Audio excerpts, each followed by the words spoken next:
तो क्वेश्चन करते हैं, in a double slit experiment green light wavelength दे रखी है, falls on a double slit having a separation of ये 19.44 माइक्रोमीटर है ना, दोनों स्लिट्स के बीच में सेपरेशन इतना है एंड विड्थ ऑफ इतना है ना, स्लिट की विड्थ भी दे रखी है। तो नंबर ऑफ, इसको केयरफुली अपन पढ़ें, the number of bright fringes between the first and second diffraction minima, first and second diffraction minima है ना, नंबर बताना है अपने को। तो एक डायग्राम बनाते हैं पहले। तो ये डायग्राम बना लिया अपन ने। स्लिट की जो विड्थ है उसको ए बोल देते हैं, ठीक है, और जो दोनों स्लिट्स के बीच में जो डिस्टेंस है उसको डी बोल देते हैं, है ना। यही टर्मिनोलॉजी अपन यूज करते आए हैं अभी तक। तो अपने को डिफ्रैक्शन मिनिमा निकालना है। डिफ्रैक्शन मिनिमा के लिए कंडीशन क्या होती थी, a sine theta is equal to n lambda, ठीक है। तो फर्स्ट डिफ्रैक्शन मिनिमा के लिए a sine theta 1 is equal to lambda, है ना, फर्स्ट डिफ्रैक्शन मिनिमा। और सेकेंड डिफ्रैक्शन मिनिमा के लिए कंडीशन क्या हो जाएगी, a sine theta 2 is equal to twice lambda, ठीक है। तो ये हो गई आपकी सेकेंड डिफ्रैक्शन मिनिमा, ठीक है। अच्छा, सपोज ये डिफ्रैक्शन मिनिमा यहाँ पे बन रहे हैं, ठीक है, ये पहला ये ब्लू में बना रहे हैं अपन, है ना, किसी कारण से। तो और दूसरा डिफ्रैक्शन मिनिमा यहाँ पे बन रहा है ना, पहला और दूसरा। तो पूछा क्या है अपने से कि इन दोनों के बीच में ब्राइट फ्रिंज इंटरफेरेंस के कारण वो कितनी बनेगी, ठीक है। अच्छा, ये पहला डिफ्रैक्शन मिनिमा है, ये जिस थीटा 1 की अपन बात कर रहे हैं, अपन यहां से लेते हैं नॉर्मली सारे एंगल्स। तो ये थीटा 1 है और ये थीटा 2 है, ठीक है।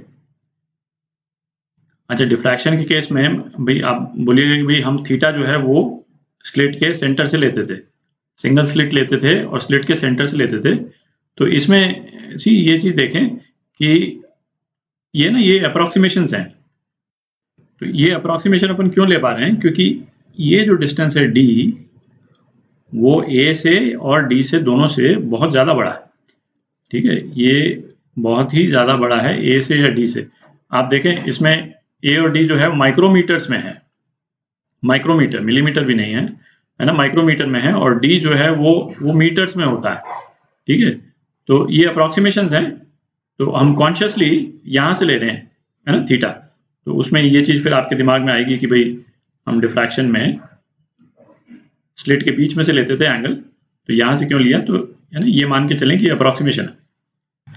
अच्छा, अब इंटरफेरेंस पैटर्न देखते हैं। नंबर ऑफ ब्राइट फ्रिंजेस पूछी हैं, ब्राइट फ्रिंजेस मतलब नंबर ऑफ मैक्सिमास पूछे हैं, ठीक है। मतलब इसमें भी मतलब हो सकता है कई स्टूडेंट्स को कंफ्यूजन हो कि जैसे ब्राइट फ्रिंज, डार्क फ्रिंज और फ्रिंज विड्थ, है ना, तीनों चीजें हैं।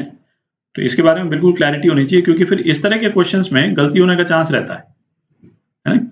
पूछा क्या है ना, जैसे कई स्टूडेंट्स जो हैं इन दोनों के बीच में एंगुलर डिस्टेंस निकाल करके फ्रिंज विड्थ से यदि डिवाइड कर दीजिएगा, तो पहली बात तो है कि होल नंबर नहीं आएगा, ठीक है।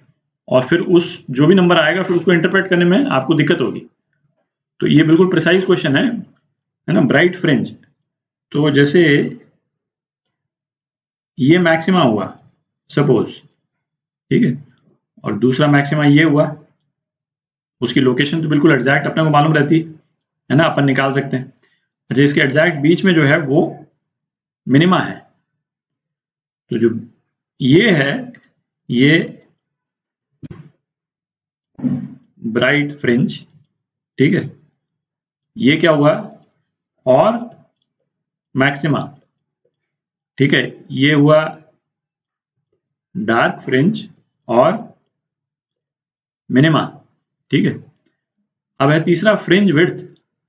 तो फ्रिंज विड्थ जो है वो क्या हुई, दो मैक्सिमास या दो मिनिमास के बीच में डिस्टेंस। तो दो मैक्सिमास के सेंटर से, तो दो मैक्सिमास के बीच का डिफरेंस, ये हो गई आपकी फ्रिंज विड्थ, जिसको अपन बीटा से डिनोट करते हैं। और या फिर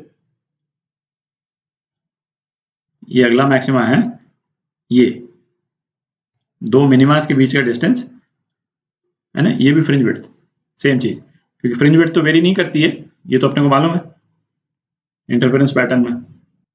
तो ब्राइट फ्रिंज मतलब मैक्सिमास पूछे, नंबर ऑफ मैक्सिमास पूछे। तो इन दोनों इक्वेशन से θ1 और θ2 निकाल लेते हैं, ठीक है। तो θ1 जो है वो क्या हो जाएगा, लैम्डा अपॉन ए। तो लैम्डा अपॉन ए की वैल्यू डाल देते हैं 4.05, ये तो θ1 हो गया, और है ना साइन हटा दिया क्योंकि अप्रोक्सीमेशन है ना, साइन थीटा थीटा के बराबर होगा अप्रोक्सीमेटली, और θ2 जो है वो क्या हो जाएगा, ट्वाइस लैम्डा अपॉन 4.05, ठीक है। अच्छा, अब इंटरफेरेंस पैटर्न में मैक्सिमास का लोकेशन क्या होगा, d sine theta is equal to n lambda के बराबर होता है ना, इंटरफेरेंस मैक्सिमास के लिए है? तो जो इंटरफेरेंस के जो जिस थीटा पे मैक्सिमा आएगा वो क्या हो जाएगा, एन लैम्डा अपॉन डी, है ना, और डी कितना है 19.44, ठीक है। तो इसमें आप देखें कि n की किस वैल्यू के लिए ये वाला जो थीटा है वो θ1 से जस्ट थोड़ा सा ज्यादा होगा, ठीक है। तो इसका मतलब ये जो नीचे वाला जो पोर्शन है ना, n की उस वैल्यू के लिए 4.05 से थोड़ा सा कम होना चाहिए, ठीक है। तो ये कब होता है, जब n इजिकल टू 5 लेते हैं, है ना, n इजिकल टू 5 पे आप इसको है ना 20 अप्रोक्सीमेट कर लें, इसको 20 हम अप्रोक्सीमेट कर लेंगे तो थीटा जो है वो कितना आ जाता है, लैम्डा बाई, है ना, लैम्डा बाई 4 आ जाता है, ठीक है। तो लैम्डा बाई 4 भी एक्चुअली इस θ1 से तो ज्यादा ही है, और चूंकि ये 19.44 है तो ये 4 से भी थोड़ा सा कम ही होगा। आप देख ना, ये मैं n इज इक्वल टू 5 के लिए निकाला है, n की वैल्यू 5 डाल दी है यहाँ पे, तो ये 3.9 कुछ आता है, जो कि θ1 से, जो कि 4.05 से थोड़ा सा कम है।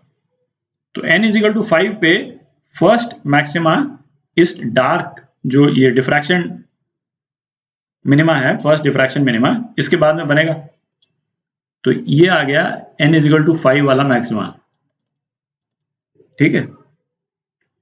अब हमको क्या देखना है कि एक लास्ट मैक्सिमा आएगा यहाँ पे, है ना, लास्ट मैक्सिमा आएगा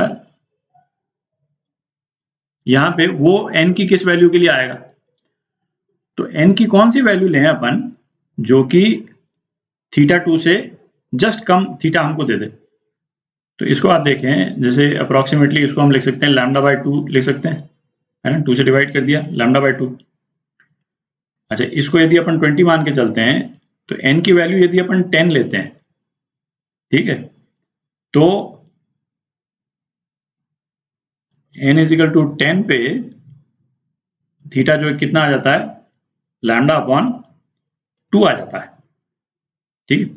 और ये 2 से थोड़ा सा कम ही आएगा, लेस देन 2 लिख देता हूं मैं यहाँ पे, है ना, 2 से कम ही आएगा क्योंकि 19.44 है, ठीक।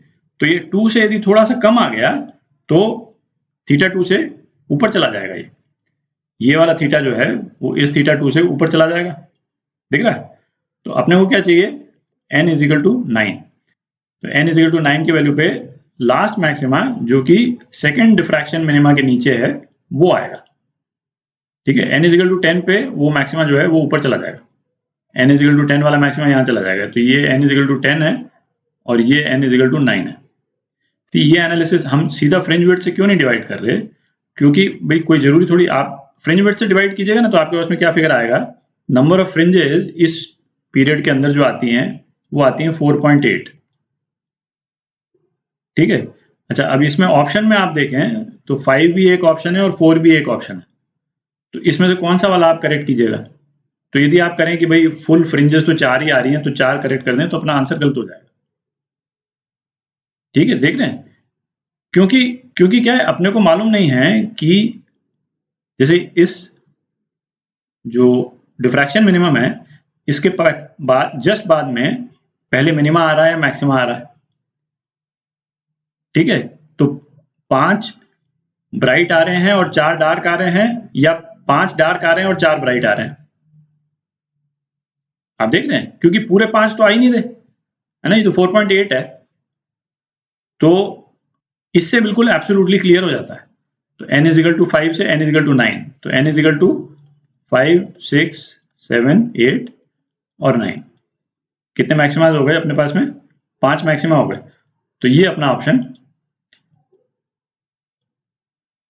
तो ये ऑप्शन करेक्ट है ना, ए पार्ट। तो ये आपका आंसर